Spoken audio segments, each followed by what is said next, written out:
जय हिंद दोस्तों, जय हिंद बच्चों। अब तक आपने जान लिया है किस प्रकार सोवियत संघ का जन्म हुआ, किस प्रकार इसका विघटन हुआ। अच्छे से इस बात पर गौर कर लीजिएगा भी जो विघटन हुआ, जो पतन हुआ, वो सोवियत संघ का हुआ, समाजवादी विचारधारा का नहीं हुआ था। क्योंकि विचारधारा का कभी अंत है वो नहीं होता। दुनिया में आज भी कई देशों में ये सोवियत प्रणाली, ये समाजवादी विचारधारा है वो चल रही है।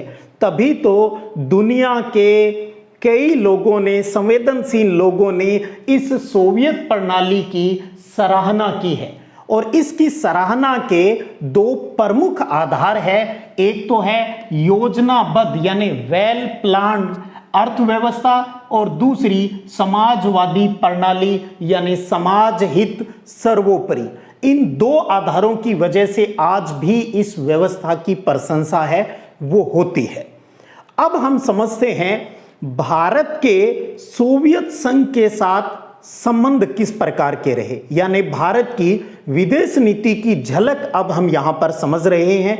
बोर्ड परीक्षा की दृष्टि से ये आज की क्लास है वो बहुत इंपॉर्टेंट है आपके लिए।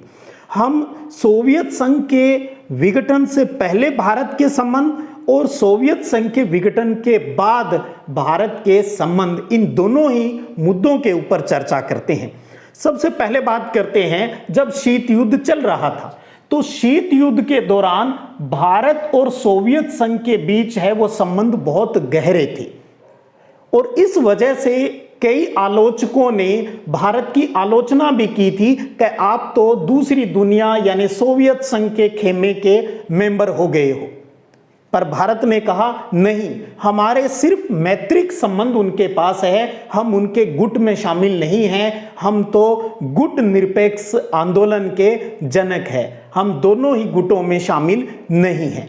वो गहरे संबंधों की बात करें शीत युद्ध के दौरान तो उसके कुछ प्रमुख आधार है। सबसे पहले बात करें आर्थिक आधार, आर्थिक कारण जो इन दोनों के बीच इन संबंधों को गहरा करते हैं वो ये है भी सोवियत संघ ने भारत की जो भिलाई, बोकारो, विशाखापट्टनम के जो लो इस्पात उद्योग है वहां, और भेल यानी भारत हेवी इलेक्ट्रिकल्स लिमिटेड, इनकी स्थापना में आर्थिक सहयोग है वो भारत सरकार का किया था। और दूसरा ये है भारत में जब विदेशी मुद्रा की कमी हो गई थी तब रसिया ने रुपयों के माध्यम से भी व्यापार किया था। कहा था कोई बात नहीं, आपके पास डॉलर वाला सिस्टम है नहीं है, कमी है, तो हम आपके रुपयों के आधार पर ही आपके साथ बिजनेस कर लेंगे। दूसरी बात आती है भी राजनीतिक कारक, राजनीतिक आधार जो इनके बीच के संबंधों को गहरा करते हैं वो है भारत और पाकिस्तान की लड़ाई को लेकर। जब भारत और पाकिस्तान की 1971 की लड़ाई हुई तब यूएसएसआर ने, सोवियत संघ ने भारत का साथ दिया था और संयुक्त राष्ट्र संघ में हमेशा भारत का समर्थन है वो सोवियत संघ ने किया है। इस वजह से भी इनके बीच में संबंध प्रगाढ़ हुए। तीसरा कारण है सैन्य कारण। जब भारत को कोई भी देश सैनिक टेक्नोलॉजी को नहीं दे रहा था तब सोवियत संघ ने भारत की मदद की थी और उस टेक्नोलॉजी से ही भारत ने बहुत से सैन्य उपकरण हैं वो बनाई। और चौथा है संस्कृति। सांस्कृतिक लाभ भी भारत को हुआ क्योंकि रसिया के अंदर या बात करूं सोवियत संघ के अंदर भारतीय फिल्में हैं वो बहुत देखी जाती थी और आज भी देखी जाती है। राज कपूर से लेकर अमिताभ बच्चन, शाहरुख खान तक की बातें करें तो वो फिल्में आज भी वहां चलती है।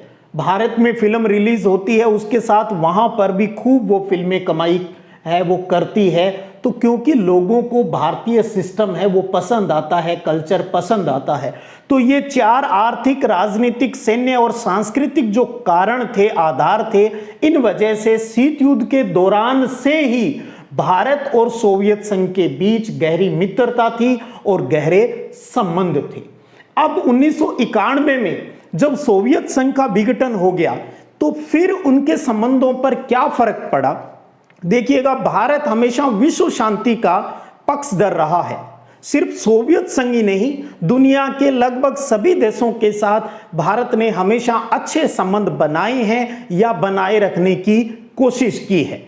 अब सोवियत संघ का विघटन हो गया, उसका सबसे बड़ा देश रूस था। तो हम रूस और भारत के हिसाब से समझें तो भारत और रूस के बीच के जो संबंध थे वो विश्वास और सहयोग पर आधारित रहे हैं।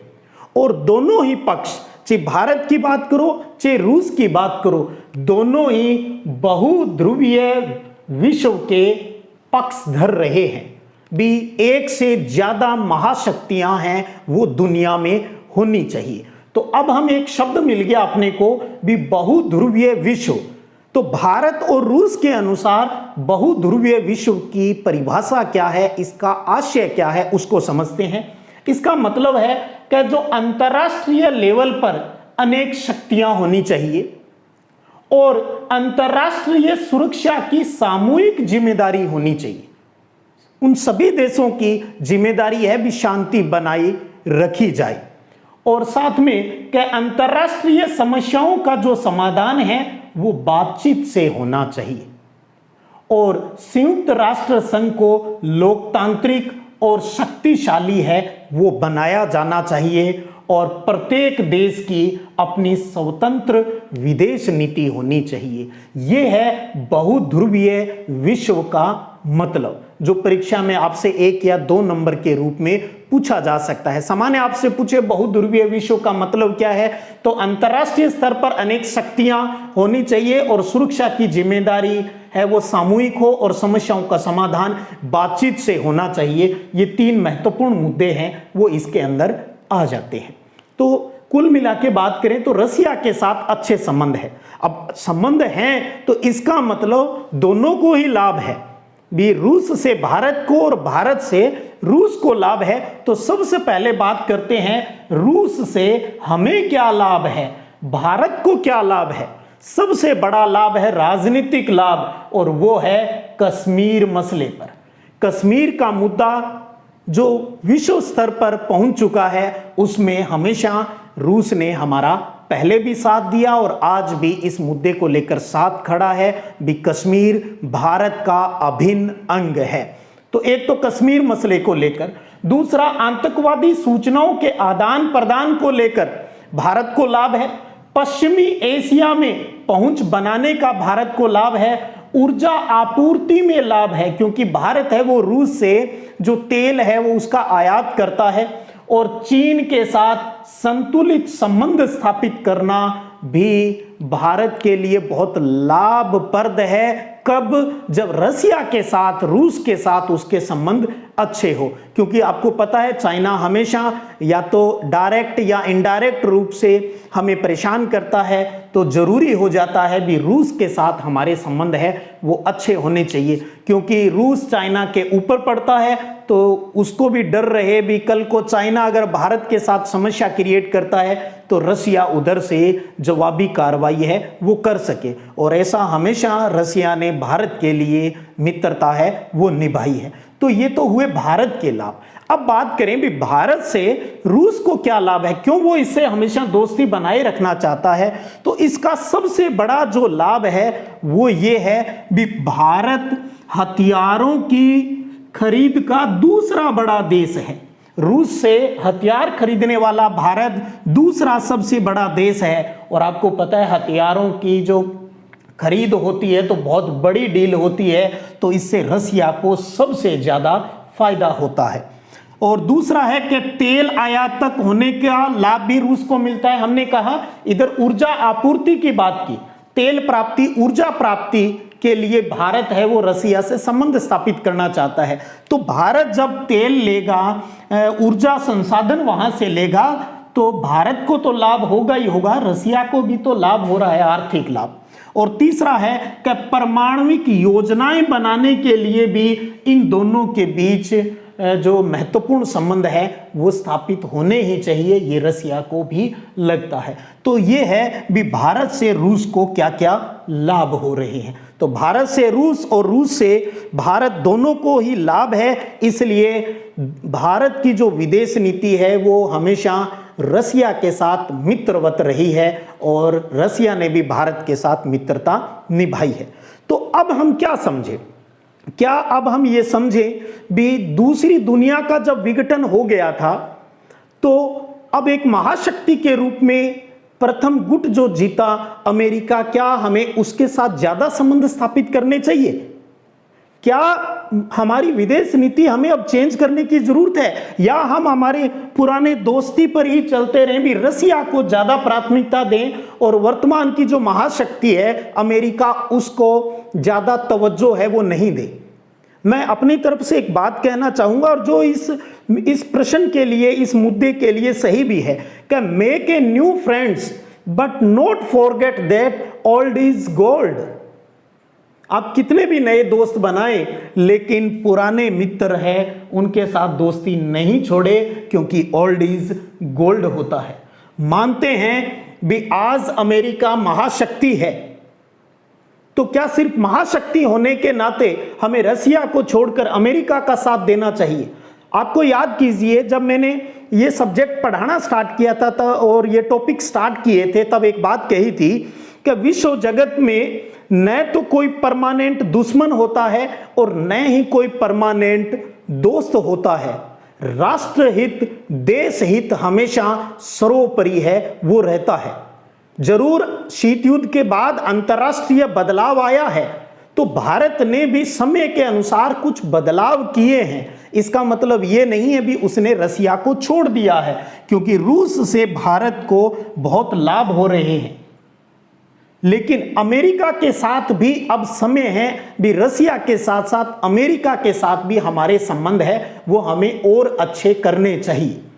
कारण है क्योंकि भारत और अमेरिका दोनों ही लोकतांत्रिक देश है, तो भारतीय लोकतंत्र को सफल बनाने के लिए, भारतीय लोकतंत्र के विकास के लिए हमें अब यूएसए से भी दोस्ती करनी चाहिए। इसका मतलब ये नहीं है भी रूस के साथ दोस्ती छोड़नी चाहिए।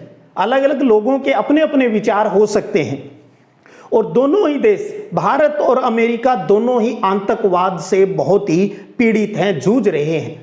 तो इसलिए हमें अमेरिका के साथ मिलकर इस समस्या को भी जड़ से उखाड़ने में जो पूरी कोशिश है वो करनी चाहिए। और तीसरी बात करूं तो भारत एक विकासशील देश है और अमेरिका एक विकसित देश है, तो हमें भी विकसित होना है, हमें हमारे देश की गरीबी को दूर करना है। तो हम अमेरिका से दोस्ती करके उससे आर्थिक मदद लेकर हमारे देश का विकास है वो करने में, उसके बारे में हम सोच सकते हैं। तो दोनों ही बातें हैं, तो इसका मतलब हमें रूस और अमेरिका दोनों के साथ ही संतुलित संबंध है वो स्थापित करने होंगे।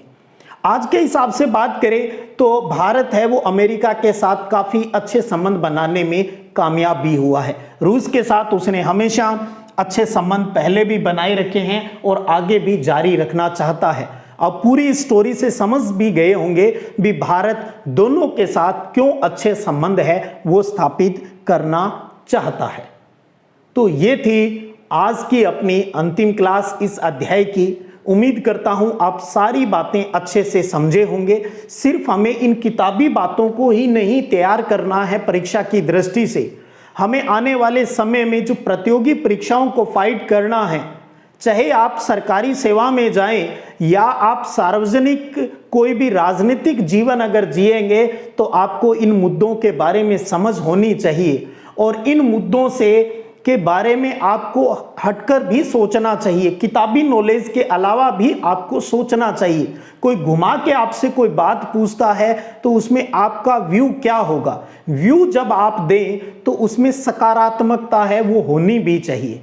तो आपको इसको बहुआयामी दृष्टि से इस राजनीति विज्ञान को, इस नागरिक शास्त्र के इस सिलेबस को आपको अच्छे से समझना है। और इसके लिए मैंने पहले भी कहा, आपको पत्र पत्रिकाएं, जो अखबार आपके स्कूल घर पे आते होंगे, उनके संपादकीय पेजों के ऊपर जो भी घटनाक्रम दिए होते हैं विश्व राजनीति के, उन्हें अच्छे से आपको पढ़ने चाहिए और समझने चाहिए और उसमें अपने विचार हैं वो भी प्रकट आपको करने चाहिए, भी जो कह रहा है वो सही है या जो आप सोच रहे हो वो सही है। बात नोट्स की करें तो सिद्धिविनायक संग्रिया नाम से जो टेलीग्राम चैनल है उसके ऊपर नोट्स हैं, वो जैसे ही चैप्टर पूरा हो जाता है वहां डाल दिए जाते हैं। तो वीडियो से आप कंसेप्ट क्लियर करें और वहां से आप नोट्स है वो क्वेश्चन आंसर के रूप में दिए हैं, वहां से आप अपनी कॉपी में उतार सकते हो और यहां से आप स्क्रीनशॉट ले लिया करो या वीडियो को पॉज करके नोट्स फोरम में इनको भी उतार सकते हो,